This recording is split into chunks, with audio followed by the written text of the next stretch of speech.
미 백악관은 중국의 악성 사이버 활동에 대해 깊은 우려를 하면서 최근 러시아의 사이버 공격에 이어 중국의 사이버 공격에 대한 대대적인 대응을 할 것이라고 밝히면서 미국과 동맹을 위협하는 악성 사이버 활동 국가들에 대해 반드시 발본색출하여 대가를 치르게 할 것이라고 밝혔습니다.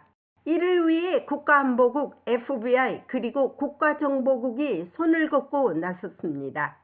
보이스 오브 워싱턴은 서울과 워싱턴을 연결하여 최근 북한의 한국에 대한 사이버 공격 등 탑 뉴스들을 조원진 우리공화당 대표와 함께 짚어봅니다. 네, 조원진 대표님 반갑습니다. 오늘 또 네, 워싱턴의 그것이 알고 싶다 시작합니다. 오늘 그 탑 뉴스는 말이에요. 지금 미국의 그 사이버 악성 사이버 활동 중국이 지금 하고 있는 거에 대해서 아주 그 미 백악관이 발끈하고 있습니다. 미국의 국가안보국, FBI, 국가정보국이 지금 아주 이 세 인텔리전스 에이전트가 나서서 중국의 사이버 그 활동에 대해서 지금 아주 대대적인 대응을 하고 있는데요. 최근에 한국의 원자력 연구소도 사이버 테러를 받았죠. 뭐 그거는 북한의 소행이다 이렇게 밝혀졌고요.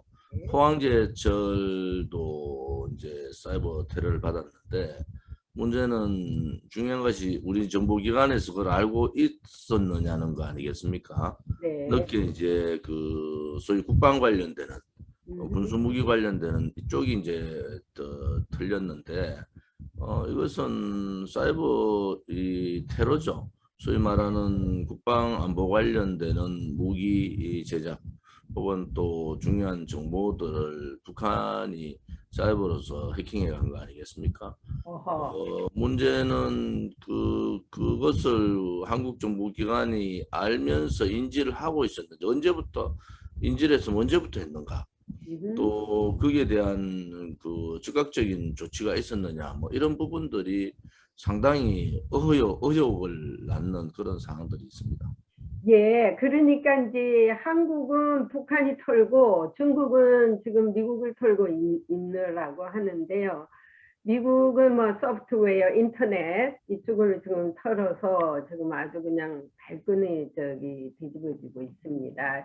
금방 제가 또 그 국방부 컬비 대변인과 Q&A를 제가 좀 유튜브에 올린 걸 보냈습니다. 그 보시면 알겠지만은 제가 미 국방부는 사이버 문제에 대해서는 아주 중요하게 다루고 있고 이거는 인텔리전스 이슈이기 때문에 주로 말을 굉장히 아꼈지만은 제가 뭐 아주 그냥 Q&A를 계속 질문을 했습니다. 그래서 한국은 이제 무방비 상태에 있고 문재인 정권이 들어와서 아주 그 사이버 사령부를 완전 무력화시키지 않았습니까? 축소하고 이게 하나에 더한 원인이 있었을 것이고 그러면은 이번 지난 금요일 날 한미 그 사이버 워킹 그룹이 또 뭐 출했다고 그러네요. 근데 이 사이버 워킹 그룹이 하는 일들이 뭐 그렇게 밝혀졌습니까? 지금 특별하게 그 활동을 어떻게 하겠다 구체적인 사항은 없는 것 같고요. 네. 현재 이제 문재인 정권이 뭐 하웨이 문제 터졌을 때 중재자 역할을 하겠다 뭐 이렇게 얘기하는데 그거는 굉장히 그 국제적인 정세를 잘 모르는 전혀 감을 못 잡고 있는 그런 상황이다. 이제 화웨이는 사실은 이게 평상시에는 통신망으로 이렇게 한다 하지만은 결국은 전시가 되면은 국가 기밀 혹은 교통망이라든지 통신망 그다음에 이 여러 가지 그 전쟁에서 가장 필요한 망들을 중국에 의해서 지배될 가능성이 대단히 높다 이거 아니겠습니까? 네. 그래서 미국의 화웨이 문제에 대해서 굉장히 관심을 가지고 서방 국가들이 지금 화웨이에 대한 경계를 굉장히 가지지 않습니까? 실질적으로 미국이나 뭐 서방 국가가 화웨이를 통제하면 그 이익은 삼성이 보는 겁니다. 그런데도 불구하고 지금 현재 그 내용 자체의 기본적인 전략을 가지지 않고 중간에 어정쩡하게 무슨 중재자 역할을 하겠다 이런 얘기를 하는 것은 대단히 잘못된 거다. 제가 요즘 이 책이 있습니다. 이 책이 이 Silence Invasion이라는 중국의 조용한 침공, 한국말로 이렇게 해석이 나와 있는데 이 책이 클라이브 해밀턴 호주 교수가 지은 책인데 실질적으로 중국이 소위 말하는 그 우리나라로 따지면 한미동맹 훼손이라든지 혹은 미국과 관련되는 동맹국들에 대한 침략을 하는데 그 첫 번째가 경제적으로 압박을 하는 거 아니겠습니까? 그 지난 우리나라에 사드 배치할 때 롯데가 결국은 철수하는 사태가 오고 중국 내의 사람들이 험한 현상들을 정부가 일어나서 부추기고 결국은 이제 문재인 정권이 굴복하고 거기에 이제 중국의 산불 정책, 산불 정책이라 해가지고 내놓고 이런 굴종적인 외교를 하고 있지 않습니까? 결국은 중국과 가까운 한국으로서는 중국의 경제적인 속국, 문화 속국, 또 다른 안보적인 속국에서 벗어나기 위해서는 한미동맹밖에 없다. 이것이 결론이에요. 만약에 중국이 자유민주주의 체제였다 그러면 또 다른 얘기지만은 이 체제 자체가 다른 그런 나라고 그들은 북한하고의 혈맹 관계지. 대한민국은 그냥 경제적인 파트너로 정도 혹은 미국과 대미 관계, 한미 동맹을 훼손해서 자기들 얻을 수 있는 부분 이런 부분에 있어서는 우리가 이제 좀 더 객관적인 입장에서 중국을 바라봐야 된다. 실질적으로 1대1로의 가장 첫 번째 그 희생될 나라가 대한민국이거든요. 네. 그들이 말한 중화사상이라는 것이 과거 5천년 역사에서도 드러났듯이 언제라도 자기들은 한국을 속국으로 혹은 침략을 해서 굴복시키겠다는 생각이 중국 사람들, 특히 중국 시진핑의 어떤 체제에서는 그게 굉장히 명확한데 네. 그런 부분에 대해서 어설픈 이 이념 망상자들이 사회주의 망상자들이 그 망상 정권이죠. 지금 문재인 정권이 그렇게 접근하는 것은 대단히 잘못된 한국의 미래에 대한민국의 미래에 굉장히 큰 잘못된 충격을 줄 수가 있다 이렇게 보죠. 네. 오늘 또 제가 오다가 미국인들 몇 명을 만났는데요. 한국 선거에 대해서 묻더라고요. 그래서 그 선거 얘기하면서 중국의 이번에 사이버 그 택에 대해서 얘기하다가 한국 선거가 이기려면은 지금 이 선거 투표권 그걸 전자투표로 하지 말고 개수, 그러니까 선수로 채알리는 투표를 해야 이긴다라고 오히려 걱정을 하더라고요. 왜냐면은 지난번도 뭐 부정선거가 나왔다고 그러고 지금 이래 은근슬쩍 중국이 이 선거에 개입하면 내년 선거는 하나만 합니다. 그래서 야당들이 빨리 수개표를 하자라고 제의를 하든지 어떤 형태로든 이 선거 시스템 바꾸지 않으면은 내년 선거가 있으나 마나라고 우리보다 더 미국인들이 걱정을 하더라고요. 지금 그 스탠다드 법안을 네. 실질적으로 20대 국회에서 제가 제출을 했고요. 네. 국회의원이 그동안 그 당시에 뭐 국민의힘의 국회의원들 전혀 관심이 없었어요. 네. 그때 제안한 것이 사전투표 안 된다. 투표를 하고 투표 보관함을 며칠 동안 보관시켜 놓고 이런 상황은 안 된다. 두 번째는 투표소 개표예요. 투표소에서 바로 개표해라. 그 조금 인원이 더 들어가겠지만은 실질적인 투표소 개표를 하면은 모든 문제가 해결이 됩니다. 그 자리에서 들어왔는 투표수하고 발표하는 투표수가 그 자리에서 투표를 개표해버리기 때문에 그건 전산상으로 수개표를 그 자리에서 얼마 되지 않기 때문에 수개표가 가능하거든요. 네. 투표수 개표하면은 모든 문제 해결되고 또 하나는 프랑스에서 사용하고 있는 투명한 투표함을 사용하면은 그 투표함이 다 보이지 않습니까? 네. 지금 그 뭐 절차상으로 어렵지 않습니다. 사실은 조금 봉투에 넣어서 또 넣으면은 몇 표가 들어갔고 거기에서 그 자리에서 수개표를 통해서 개표를 하면은 모든 문제가 해결되는데 이 법안을 제가 20대 때 넣어놨는데 국민의힘에서 관심도 없었어요. 실질적으로 이제 국민의힘이 다음 이번 대선이나 지방선거 총선이 막 다가오는데 이번 선거에서 이 지금 지금 그 법안 제가 냈는 법안을 다시 들고 나와서 여야 협상을 해야 됩니다. 만약에 저들이 사전투표를 양보를 안 할 거예요. 왜냐면 사전투표가 자기들한테 유리하다 이래 보는 거죠. 그러면 사전투표도 투표소 개표하면 됩니다. 투표소 개표해서 그 자료를 그냥 그대로 확인을 받아서 그때 여야 참관인들이 있기 때문에 그 자리에서 확인받아서 투표소 개표 현황을 수개표로 딱 하면은 모든 문제 해결되거든요. 근데 지금 선관위 그 상무위원이라는 사람이 이제 갑자기 그만뒀어요. 조혜주라는 사람이. 그것은 뭐 제가 행안위 간사도 하고 많이 내용을 아는 사람으로 볼 때는 알박기 하는 거예요. 지금 그만두면은 문재인 정권이 또 선관위의 총책임자를 다시 놓을 수가 있는데 그러면은 3년간 다시 그 사람 문재인 정권의 그 편향된 선관위 책임자가 다시 임명이 될 수 있다 이런 거죠. 임기가 이제 실질적으로 선거 대통령 선거 이후에 바로 이제 교체가 되는 이런 상황인데 당겨서 그런 경우가 없거든요. 3년 임기면은 선관위의 상무위원은 그냥 3년 임기면은 그대로 3년 하면 끝나는 거예요. 근데 갑자기 몇 달 남겨놓지 않고 이제 사표를 썼는 것은 대단히 의도적이다.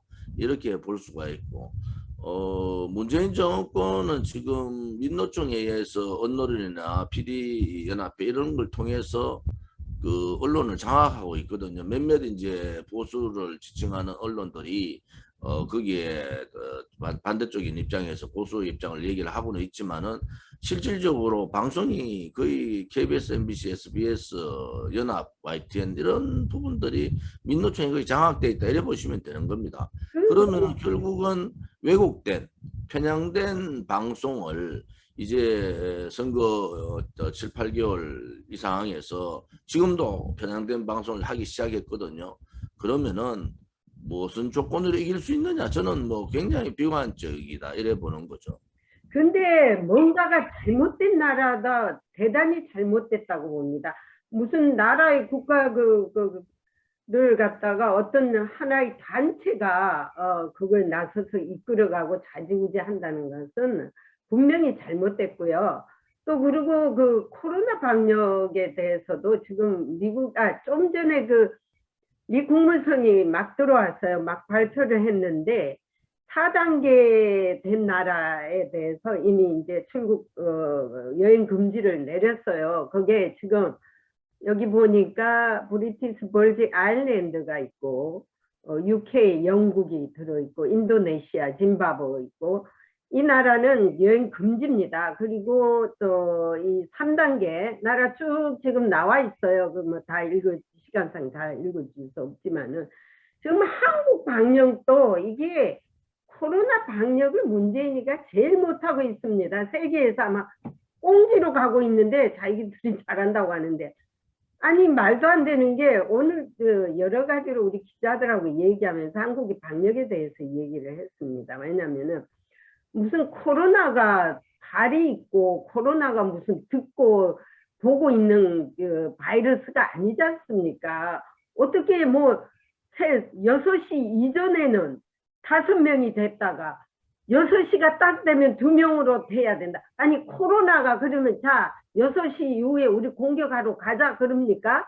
밤에 자 공격하러 가자 자 6명이니까 이게 말이 안 돼요. 이게 상식적으로 통하지 않는 방역을 지금 한국이 하고 있더라고요. 지금 문재인 정권은 네? 아무튼 K방역쇼를 통해서 지난 총선 그 이전 지방선거 뭐 등등등 이제 쇼를 많이 했고 특히 K방역쇼는 전 세계적으로 바보가 돼버린 거 아닙니까? 네. K방역쇼, K방역 회의할 때마다 무슨 K방역 얘기하다가 결국 백신 확보 못해서 지금 자영업자나 소상공인들이 거리로 내몰리고 있는데 제일 중요한 건 우리 공화당에서 가장 먼저 네.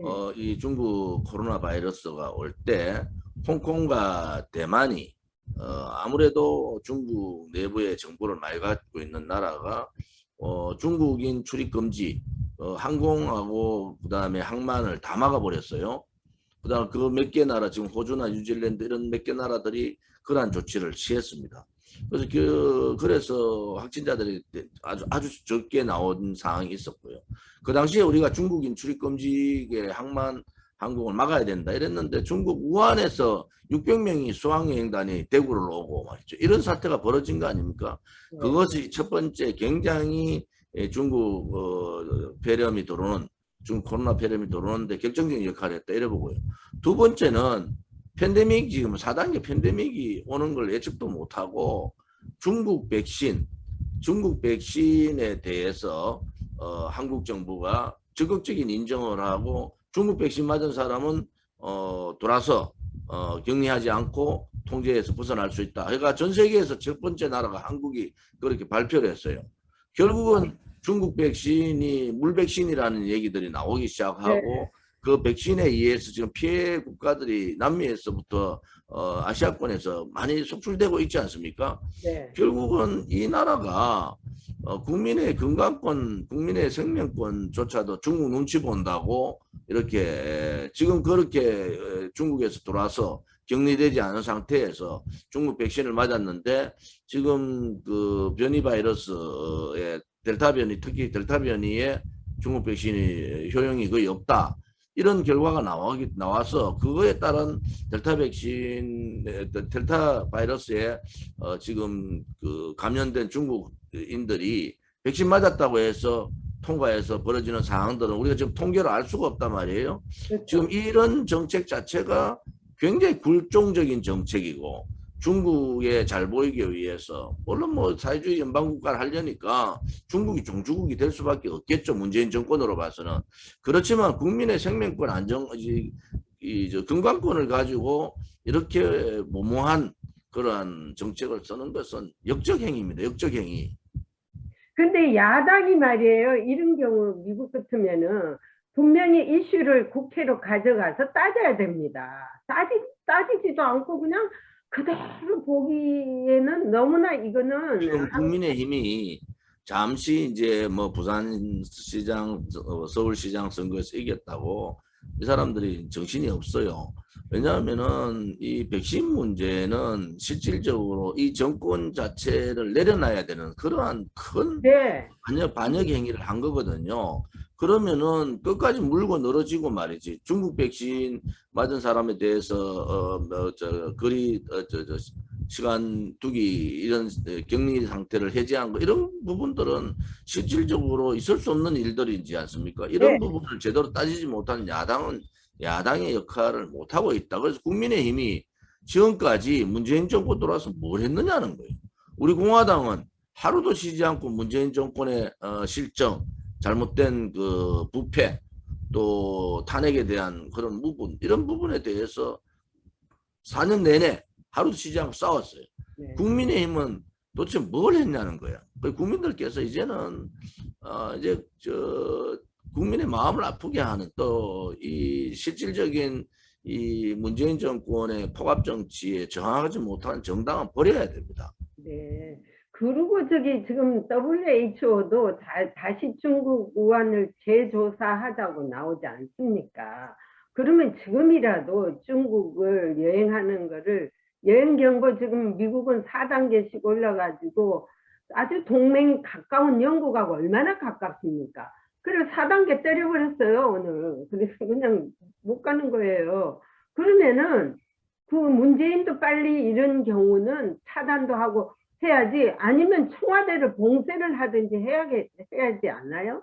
예? 지금 뭐 저 사람들은 김호란이라는 사람이 실질적인 이념적 자기들의 동지 아닙니까? 네. 국민의 지금 코로나로 피해보고 있는 자영업자나 소상공인이나 국민들의 그 압박은 이제 위험 수위를 넘어섰는데 방역 책임자를 자기 이념에 같은 사람을 갖다 놓고 이번에 4차 팬데믹도 지금 청와대의 잘못이 크다는 것이 대부분 국민들의 생각이에요. 지금 어떻게 된 게 국무총리는 국무총리는 국민을 탓하고 질병청은 청와대를 탓하고 청와대는 질병청을 탓하고 서로 빙봉치는 지금 국민의 생명이 왔다 갔다 하고 하루라도 지금 자영업자들이 길거리로 내몰리는 상황에서 이러한 짓들을 하고 있는데도 저항을 하지 못하고 있다는 건 이건 참 저는 개탄스러운 일을 해보는 거예요. 국민들이 직접적 피해를 보면은 자영업자나 소상공인들이나 이런 분들이 이제는 자기의 목소리를 내야 되지 않습니까? 네. 그들이 통제한다 해가지고 자기들이 죽게 생겼고 가정이 파괴되게 생겼는데 그냥 여기서 포기하고 그러려니 이렇게 넘어가는 건 맞지 않다. 분노하는 것도요 방법이 있지 않습니까? 이제는 그 분노를 자체적인 혼자 분노할 것이 아니라 실질적으로 이 분노를 하게 만든 또 자영업자를 망하게 만든 이 소위 말하는 문재인 정권한테 저항을 해야 되는 겁니다. 맞습니다. 그렇지 않으면 여러분들은 그냥 망해버리는 상황밖에 안 되지 않습니까? 결국 자영업자나 소상공인이 망하면은 은행 대출 안 되죠. 더 이상 회생할 수 있는 길이 없는 거예요. 지금 뭐 재난지원금 얼마 준다고 그다음에 피해 지원금 얼마 준다고 될 문제가 아니지 않습니까? 맞습니다. 그런 입장에서는 이제 자유라는 것은 특히 국민의 기본 권리라는 것은 스스로 찾아야 된다. 가만히 있으면 누가 주어주는 것이 아닙니다. 그게 우리 공화당이 앞장서서 투쟁을 하고 있으니까 같이 투쟁을 해주시면 되는 겁니다. 네, 같은 같은 말에 동의하고요. 그 8월 15일을 아주 문재인이가 무섭게 여긴 것 같아요. 지난해도 아마 8월 15일 다가와서 자꾸 확진자가 늘어나고 있던 것 보도하더라고요. 그리고 왜 민노총은 몇천 명을 가지고 그냥 데모를 하고 시위를 해도 꼼짝없이 놔놓고, 아니 민노총은 그 시위를 했는데 그 사람들은 확진자 나왔다고 뭐 보도를 합니까? 뒷조사도 안 하면서. 지금 민노총에서 확진자가 3명이 나왔어요. 올린 3명입니까? 민노총은 아무튼 자기들이 집회에서 나온 것이 아니다 이렇게 발뺌을 하지만은 작년 8월 15일 자유우파 국민들한테 들이댔던 잣대를 네. 그대로 민노총한테 들이대야 되잖아요. 실질적으로 그렇죠. 통신 기록이라든지 그렇죠. 카드 사용 기록이라든지 네. 뭐 등등 조사하면은 모든 것이 다 거기에 참석했던 민노총 사람들 다 밝혀지지 않습니까? 그 사람들 전수조사를 해야죠. 네. 그래야지 뭐 어떻게 돼서 민노총에 의해서 확산이 늘었다든지 네. 지금 오늘 아마 최대 그 확진자가 나올 것 같아요. 어젯밤 기록으로 보면은 그래서 이 기준이 국가 운영에 있어서 가장 중요한 것은 기준을 치우치지 않고 보편타당한 기준을 가지고 그 기준에 맞게 일을 처리하는 거거든요. 그런데 그렇지 않고 자기들한테 조금 그 생각이 같은 자기 편이라 그러죠. 그런 편가르기 식으로 민노총이 작년 8월 15일 날 자유우파 국민들을 그렇게 탄압하던 식으로 민노총도 조사를 해야죠. 지금 4차 팬데믹이 들어왔다고 하는데 저는 뭐 지금 미국의 정책이 옳다고 보는 사람이고 백신이 50% 1차 접종이 50% 이상이 되면은 위드 코로나 그러니까 이제 코로나하고 같이 가는 그런 삶을 살 수밖에 없지 않느냐. 그렇죠. 이게 변종이라는 것은 바이러스 변종이라는 것은 오늘도 새로운 바이러스 변종이 나올 수 있지 않습니까? 거기에 대해서 이제 선택을 해야 된다. 어떤 선택을 해야 되느냐? 자, 그러면 사망자가 얼마나 나오느냐, 또 중증 환자가 얼마나 나오느냐, 이런 부분에 대한 선택을 해야 되고, 미국이 지금 7만 명까지 하루 확진자가 나오더라고요. 그런데도 미국은 뭐 어제 그 야구 뉴스에 보니까 다 아무도 마스크를 안 쓰고 있더라고. 그래서 그건 뭐냐, 자신감 아니겠습니까? 그 자신감은 백신에 대한 확보가 우선이 돼야 되고 또 그 확보에 의한 그 우리나라 의료 체계의 또 국민들의 어떤 그런 방역에 대한 어떤 경각심 이런 부분들은 대한민국이 미국보다 훨씬 높단 말이에요.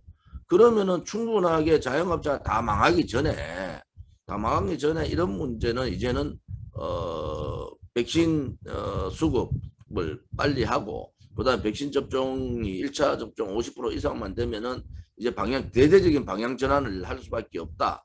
뭐 그렇게 갈 수밖에 없는 상황이거든요. 그래서 우리 공화당 입장에서는 지금의 미국의 방향이 맞다 이래 보는 입장이에요. 그 우선 저기 중국과 인도의 저 인도를 차단을 일단 해야 되고요. 이 미국도 지금 골치 아픈 게 바이든 대통령이 이번 주말에 그 백악관에서 아마 제가 유튜브 보낸 걸 보셨겠지만은 캠프 데이비스 그 별장을 가기 전에 기자들의 1호기 앞에서 그런 얘기를 했습니다. 저들이 사람을 죽이고 있다. 그 저들이라는 것이 아직 백신을 맞지 않는 사람들을 지적하는 거예요. 근데 이 젊은 사람들이 그 백신을 지금 안 맞고 있거든요. 지금 미국의 백신을 안 맞은 사람들이 병원에 입원하는 것이 백신을 맞는 사람보다 더 많습니다. 그리고 백신을 일단 맞으면은 마이너하게 지나간다고 합니다. 죽을 일도 거의 없대요.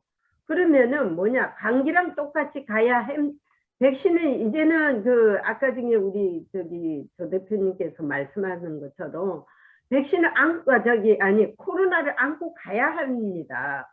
우리가 감기 때문에 매년 감기 그 예방주사 맞듯이 코로나도 매년 아마 예방주사를 맞아야 할 날이 올 것입니다. 그러면은 이걸 맞으면은 안 맞은 것보다 더 낫지 않느냐 해서 백신을 권유를 하는데 많은 사람들이 정치적으로 이걸 자꾸 이용을 하니까 이게 큰 문제예요.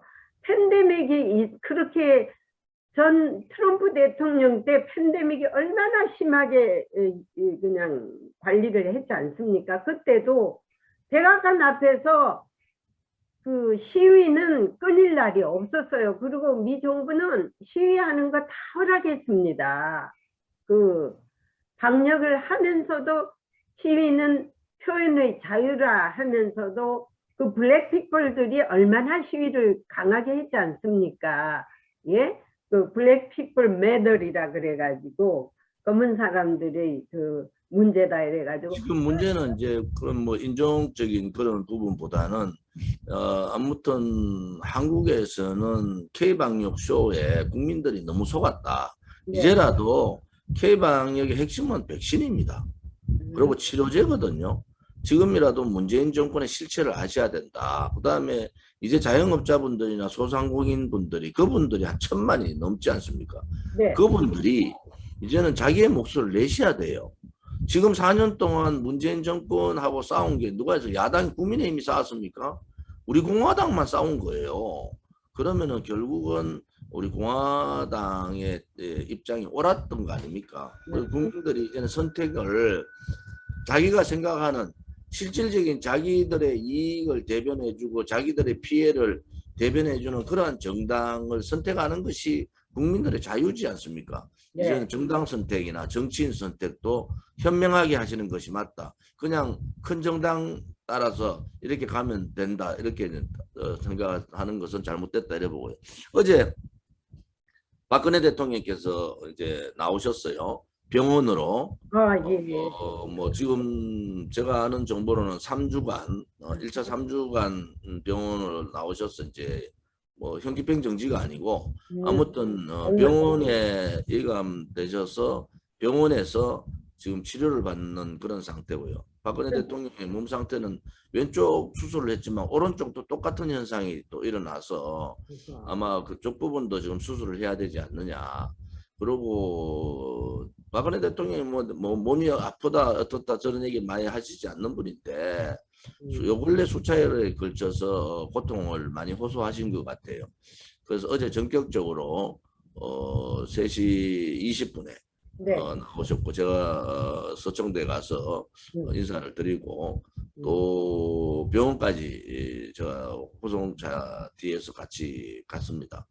아무튼 박근혜 대통령께서 하루빨리 건강한 모습으로 국민의 품으로 오시는 것이 민심입니다. 우리 네. 공화당은 8월 15일 날 즉각적인 석방을 통해서 이제 국민의 품으로 대통령이 함께 해주기를 기도하고 또 기원해달라. 많은 국민들이 관심과 기도를 해 주십사 이렇게 제가 글을 올렸고요. 지금 전 또 세계가 하나는 지금 제가 미국 기자들하고도 그전 인터뷰를 해보면서 물어봤어요. 소위 위정자들이 부정부패 문제로 위정자들이 이제 다음 정적에 의해서 심판을 받으면 보통 뇌물이 나오는 게 3개월에서 6개월 하면 다 나온다는 거예요. 그런데 박근혜 대통령은 지금 4년 4개월 재판만 몇 년을 받았지 않습니까? 그런데도 뇌물 한 푼 나온 게 없지 않습니까? 그래서 뇌물 한 푼 받지 않은 대통령이 정치적인 보복으로 오늘이 1574일째예요. 4년 4개월이 이제 넘었는데 이렇게 정치적인 보복을 당하는 나라는 없습니다. 그래서 이 문재인 정권을 용서할 수가 없어요. 소위 말하는 저는 뭐 사실은 이 문재인 정권이 박근혜 대통령의 권력을 찬탈한 정권이고 거기에 불의해서 벗어나지 못하고 있다. 두렵겠죠. 죄 없는 대통령을 감옥에 갖다 놓고 그 다음에 어제 뭐 윤석열이가 대구 갔어요. 대구 갔는데 저는 윤석열은 더 나쁜 놈이라 보는 거예요. 그러면은 박근혜 대통령에 대해서 삼성하고 그 말 세 마리를 가지고 박근혜 대통령은 실질적으로 최순실이가 독일에 간 것도 모르는 그런 대통령을 보고 말 세 마리를 줬니 안 줬니 그것이 뭐 최순실이 소윤이 삼성 소윤이 이걸 가지고 박근혜 대 결국은 말 세 마리 가지고 현직 대통령을 탄핵시켜 버린 거 아닙니까? 맞습니다. 그것은요 그 소위 말하는 촛불이라는 거짓을 가지고 죄 없는 대통령 그다음에 가장 깨끗한 대통령에 대해서 탄핵을 했고 또 거기에 많은 국민들이 속은 건 사실이지 않습니까? 이제 국민들은 다 아시는 거죠. 박근혜 대통령은 죄가 없다. 그러니까 저는 윤석열이는 대통령 후보 될 자격이 없다고 보는 사람이고요. 그 사람은 정말 제가 아무리 생각하고 아무리 정권교체가 옳다고 생각하고 정권교체가 제1위 우리 국민들의 자유우파 국민들의 생각이라 하더라도 뜻이라 하더라도 윤석열로 되는 것은 맞지 않다 이래 보는 거예요. 묵시적 정탁이나 경제공동체 상상도 할 수 없는 부분들을 자기가 검찰총장일 때 묵시적 정탁이나 경제공동체는 문재인 정권이 얼마나 많이 했습니까? 그런 잣대를 같은 잣대를 대지 않고 박근혜 대통령에 대해서만 그렇게 악랄하게 전직 이명박 대통령하고 박근혜 대통령까지 감옥 보내고 국정원장 분단된 국가에서 정보수장인 국정원장 3사람 다 구속시키고 이재수 사령관 결국 자기 명예를 지키려고 자살하고 변창훈 검사 자살하고 이러한 수백 명의 자유우파 사람들을 감옥 보낸 사람이 윤석열인데 아무리 정권 교체가 중요하다 하더라도 어떻게 거짓과 불의의 표상인 윤석열을 어떻게 대통령으로 생각할 수가 있겠습니까? 우리 공화당에서는 그 점에 있어서는 윤석열보다 훨씬 좋은 사람들도 나올 수가 있습니다. 윤석열에 매몰되면 안 된다는 거죠. 저는 윤석열이로는 대통령 후보가 안 되고 윤석열이 후보가 된다 그러면은 정권 교체는 어렵다고 보는 거고. 정권 교체가 되더라도 이 잘못된 지금의 좌파 독재 정권의 잘못된 정책, 잘못된 법안을 바꿀 수 있는 그러한 강단이 있느냐? 그건 저는 없다고 보는 사람이에요. 그러면 정권 교체하면 무슨 의미가 있겠습니까? 근데 윤석열이가 잘못한 건요. 왜 광주부터 가서 무릎을 꿇고 흐느끼지 말고 원천적으로 탄핵이 잘못됐으니까 박근혜 대통령 앞에 탄핵이 잘못됐다고 무릎 꿇고 사죄를 해야 하지만이 우파들의 그거를 인정할 수 있지. 그러기 전에는 아마 우파들의 한이 맺힘을 풀 수가 없을 거예요. 근데 우리 국민들이 아직 깨어나지 못해가지고 뭐가 된장인지 뭐가 똥인지 아직도 모르고 있는 것 같나. 국민들의 이제 의식에 가장 중요한 것은 언론 방송이지 않습니까? 언론 방송들이 그렇게 거짓 기획적으로 이렇게 매도를 해버리는 거 아닙니까? 김종인 그 당시 비대위원장이 광주 가서 꿇어 앉아서 눈물 흘릴 때 저는 구미 상무동 박정희 대통령 생가에 가서 제가 정말 꿇어 앉아서 사죄를 드렸어요. 박정희 대통령 각하한테 대한민국을 이렇게 먹게 살게 하고 얼마 전 며칠 전 7월 19일 날이 이승만 대통령 서거 56주기입니다. 건국 대통령도 잊어버리고 구국의 영웅 정말 부국강병에 대한민국을 먹고 살게 한 박정희 대통령도 다 잊어버리고 모든 사람들이 광주 정신하고 그렇게 가는 것은 저는 가더라도 저는 뭐 가는 것에 대해서 뭐 이를 제기하진 않아요. 단지 하나 가더라도 건국 대통령과 박정희 대통령에 대한 부분도 명확하게 인식을 해야 되는 거 아니겠습니까? 어떻게 거기 가서 눈물 흘리고 울먹울먹거리면서 나라를 이렇게 만든 건국을 하고 나라를 이렇게 부강하게 만들어준 대통령에 대해서 감사를 해야 되고 특히 윤석열은요 탄핵 소위 말하는 거짓 불법 선거 불법 이 재판에 이 법치 사망의 원인을 제공한 사람 아닙니까? 하루에 일주일에 4일씩 5일씩 하루에 10시간씩 그렇게 재판을 하는 경우가 어디 있습니까? 그 다음에 검찰의 구형은 33년을 때렸지 않습니까? 이재용 구속되는 날 윤석열은 이재용 수사팀한테 정말 대단한 일 했다고 정말 대단한 일을 했다고 그렇게 격려한 사람이에요. 그러면 우리 국민들이 판단을 하셔야 되잖아요. 도대체 박근혜 대통령이 무슨 죄가 있어서 윤석열이가 33년형을 때렸느냐. 글쎄 말이에요. 그 다음에 이재용이는 또 무슨 죄가 있어가지고 묵시적 청탁으로 집어넣어가지고 또 이재용을 저렇게 감옥에 보냈느냐. 그러면은 그런 사람이 과연 자유우파 국민들의 대통령 후보로서 자격이 되느냐. 근본적인 부터 생각을 해봐야 되지 않습니까? 아니 어느 것이 진실이고 어느 것이 정의라는 부분을 망각하고 그렇지 않은 사람을 대한민국의 대통령을 만들면은 뭘 하겠습니까? 나라가 혁명적인 사고를 가지고 바꿔도 될까 말까 하는데 근본적으로 자기 대통령병에 완전히 대통령 하고 싶은 그 욕망에 문재인 정권의 권력 수사 게이트 권력 게이트에 대한 수사도 하지 않고 그 권력 게이트 수사 면죄부 줘버리고 이러한 부분은요 한 번만 국민들께서 차분하게 생각을 해보시면은 윤석열은 답이 아닙니다. 맞습니다. 여기 그 교포들도 그런 얘기를 많이 하더라고요. 우리 그 까마귀 고기를 먹었는지 한국에 있는 국민들은 그렇게 빨리들 잊어버린다고. 아니 윤석열이도 그렇지만은 박근혜 대통령도 이제 귀를 기울일 때가 됐어야 돼요. 왜냐하면 지난번 박근혜 대통령님 변호사 누구죠? 이름이? 무슨 그 유영한가? 그 변호사? 그분이 나와서 말하는 들어보면요. 박근혜 대통령이 제대로 인포메이션을 안 받고 있다는 것 같아요. 그래서 우리 조원진 대표님이 진짜 이게 친누이처럼 또는 자기의 분신처럼 이렇게 비가 오나 눈이 오나 4년을 이렇게 박근혜 대통령 탄핵이 잘못됐다고 외치는 데 대해서 한마디도 지금 안 하고 있다는 데 대해서 저는 섭섭하는 거예요. 제가 언젠가는 대통령께서 그건 잘 판단하시라 보고요. 네. 뭐 정보가 차단됐으면 이제 나오시면은 뭐 정보가 여러 정보를 다 들으시지 않겠습니까? 또 하나는 뭐 저는 사실 욕심이 없어요. 제가 할 도리는 정치인 한 명, 특히 대구 경북 정치인 한 명 정도는 박근혜 대통령의 탄핵이 잘못됐다고 한 사람 정도는 지켜줘야 된다. 그 다음에 그것이 저는 확실하게 내용을 제일 많이 하는 사람 중에 한 사람으로 박근혜 대통령은 기본적인 부정부패를 할 뿐이 아닙니다. 맞습니다. 박근혜 대통령께서 저는 뭐 올바른 판단을 하실 거라고 보고 있고요.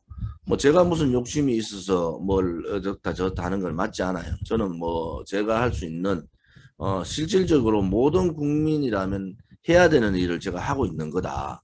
단지 하나 그 탄핵 정국에서 제가 당에서 또 야당의 그 당시 야당 지금 더불어민주당의 모습 당내에 배신하는 사람들의 모습을 제가 보면서 박근혜 대통령이 정말 힘든 길을 가시겠구나. 누구 한 사람은 박근혜 대통령이 옳았다고 또 탄핵은 거짓이고 불법이고 이것은 국민들을 선동하는 권력 찬탈이다.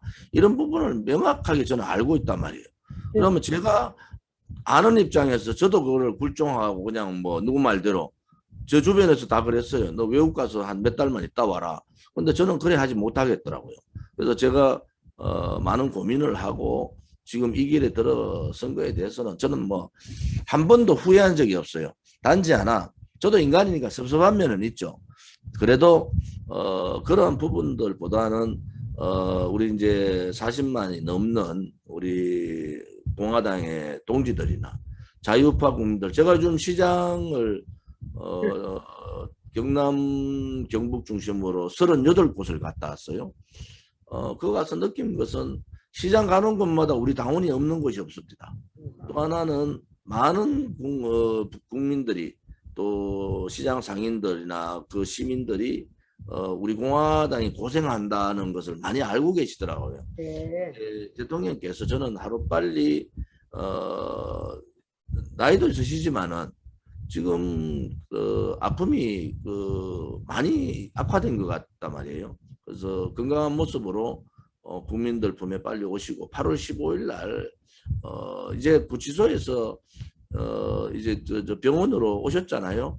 이제 다시 한번 구치소로 다시 수감되는 일이 없이 바로 8월 15일 날 국민의 품으로 돌아오시기를 우리 국민들이 관심을 가지고 또 많은 분들이 본인들이 믿는 그 종교가 있지 않습니까? 그런 종교적으로 혹은 뭐 믿지 않는 분들이라도 많은 관심과 기도를 많이 해줬으면 좋겠다. 예, 지금 이제 유엔 인권위원회가 다시 이제 푸시를 하고 있습니다. 그래서 이제 문재인도 이제는 자기들의 임기도 이제 마지막이고 이래서 이제 심히 아마 그 생각을 하고 있을 것 같습니다. 그리고 이제 그 최근에 저희 지인이 이 방송을 듣고는 아주 우리 조원진 대표님 말씀하는 거하고 본인의 생각하고 어쩌면 똑같느냐고 아주 그냥 기뻐하시면서 저한테 이메일을 하나 보냈더라고요. 그래서 아주 생각이 너무나 똑같다고 그래서 그럼 거기 좀 가서 좀 도와드려라 라고 했습니다. 그리고 이제 예? 그리고 이제 윤석열이는 이제 그것을 봐야 되는데, 자, 그러면은 야당에서 우리가 이제 민주당 말고 어떤 인물이 지금 대기하고 있습니까? 과연 next president of South Korea는 과연 어떤 인물이면 누가 될 것 같습니까? 미국의 어글이 할 만한 인물이 하나 있다고 보십니까?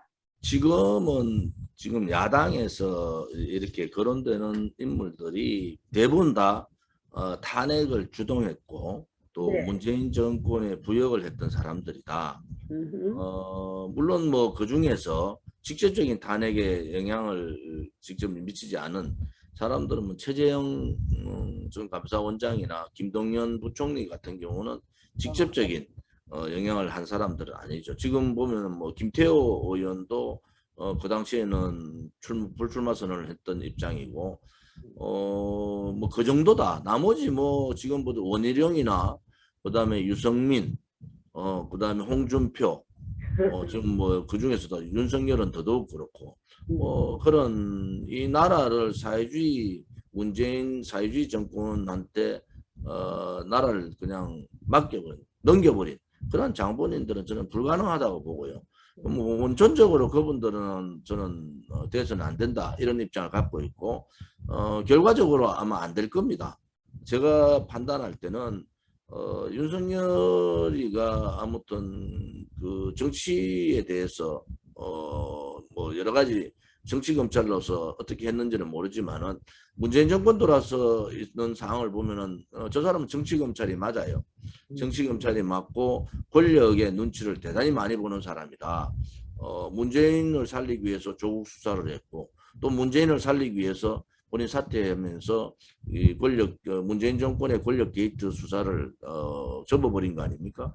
그런 굉장히 권력지향적인 사람이고 권력 아부적인 사람인데 국민들께서 추미애하고 싸우면서 뭐 여러 가지 국민들의 지지를 얻고 있는 건 사실인데 저는 뭐 그것이 옳다고 보지 않아요. 대한민국의 좌파 정권이 이 불법 거짓 정권이었으면은 새로 나오는 우파 정권은 진실 정의로운 정권이 돼야 되는데, 만약에 진실 정의로운 정권이 되지 않으면 국민들의 지지를 오래 가지 못합니다. 네. 그것이 제가 보는 생각이고요. 앞으로 네. 우리 공화당도 대통령 후보를 내겠다 이렇게 선언을 했고, 박근혜 대통령께서 8월 15일 이제 석방 문제가 거론이 되고 있으니까 그 상황을 저희들이 보고, 뭐 네. 대통령께서 나오시면은 대통령과 의논해서 출마를 어떻게 할 거냐, 그렇죠. 또 지금의 후보자들하고의 관계를 어떻게 정리할 거냐는 그 이후의 문제고, 만약 대통령이 안 나오시면은 대통령께서 똑같은 스탠스로 지금 침묵으로 가실 것 같은데, 네. 그래 되면은 우리 공화당 후보를 선정하는 과정을 빨리 절차를 밟아서 우리도 대선 구도로 들어갈 수밖에 없다. 제가 그렇게 8월 15일 이후로 우리 공화당 후보를 내겠다는 것은, 그것은 박근혜 대통령에 대한 A입니다. A.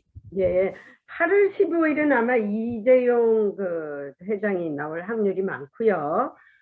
이번 8월 15일이 박근혜 대통령이 출소를 하지 않는다면은, 석방을 하지 않는다면 아마 크리스마스 날이 되지 않을까 저는 그렇게 예상하고 있습니다. 지금 한국 언론이나 청와대 뭐 두 가지 기류예요. 하나는 정치적으로 박근혜 대통령을 좌파들은 어떻게 이용을 할 거냐. 윤석열의 지금 그 지지세를 꺾겠다는 그러한 정치적인 책략이 하나 있고요.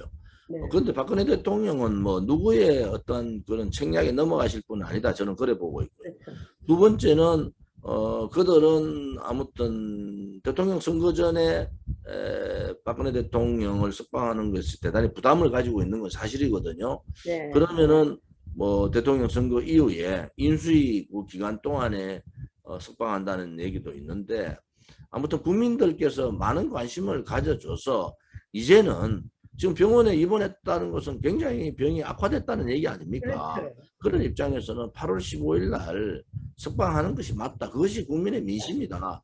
저는 그렇게 보고요. 그 민심을 정확하게 이제는 이 좌파 정권한테 전달을 해야 되는데, 그것은 관심입니다.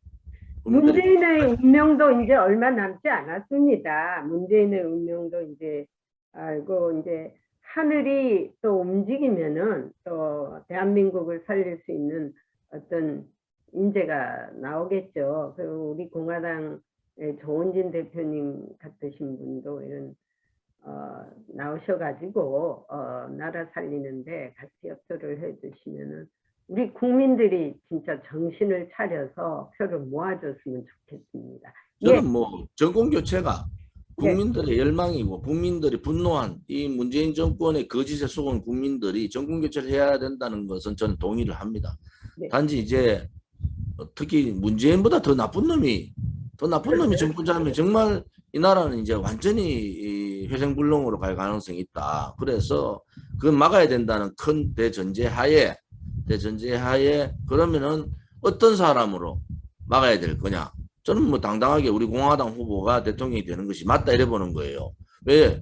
정체성 문제라든지 좌파들하고의 이 싸움을 하더라도, 또 기본적인 지금까지 문재인 정권 이제 5년 지나서 이 붉은 적폐를 청산할 수 있는 그런 사람이 하지 않으면요. 지금 권력기관 다 장악되고 민노총 하는 거 보세요. 이제 아나무인 그야말로 민노총은 청년들하고 소위 말하는 자영업자의 공공의 적이 돼버린 거 아닙니까? 그런데 민노총하고도 당당하게, 정교조하고 당당하게 싸울 수 있는, 그렇다고 해가지고 뭐 그 사람들하고 맨날 뭐 이런 싸움이 아니라 그들도 설득하고 그들이 잘못된 부분에 대해서 고칠 수 있는 그런 강단 있는 정치인이 필요한 거지. 그냥 여야 그냥 합의하고 뭐 노무현이 얘기한 여야 연정을 통해서 개헌이나 하려는 그러한 지도자로서는 이 난국을 이겨나갈 수 없다 이래 보는 거죠, 저는. 맞습니다. 자, 오늘 여기까지 하고요. 벌써 1시간이 됐습니다. 다음에 또 기대하면서 하여간 하나님께 기도 많이 하면서요. 좋은 일이 이루어질 겁니다. 그렇게 생각하고요. 더 참 열심히 우리 시장 다니면서 장을 많이 보시는데 그리고 또 누이만 찾지 마시고 누이 동생 해수기도 좀 찾으세요. 응? 예, 예. 아무튼 기도 많이 해주시기 바랍니다. 네, 감사합니다.